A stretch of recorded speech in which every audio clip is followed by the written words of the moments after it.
Darasa hili au mambo haya yanayohusu kwa ujumla elimu ya watu wazima. Nadhani wazee wetu hapo mnafahamu masuala ya elimu ya watu wazima. Yalianza kipindi kile cha Nyerere kama kwa mbalimbali kwa tunayasikia.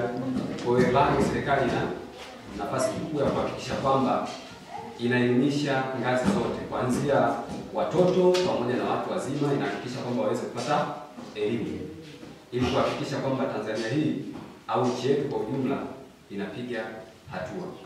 Ndio maana kwa video yetu ile tunaikumbuka mtu mzima sawa sawa. Kwa hiyo ni sisi ni miongoni mwa walimu wa jamii na vizazi vijana. Najua kuna wengine wengi ambao wapo bado hawajahudhuria, lakini kupitia ya mambo nadhani au shuhuda wenu wanaweza wakapata kitu cha kujifunza. Ndio maana hapo unakuwa umeshakuwa mwalimu wa jamii na vizazi vijana. Afsa, karibu. Mwalimu wa jamii na vizazi vijana.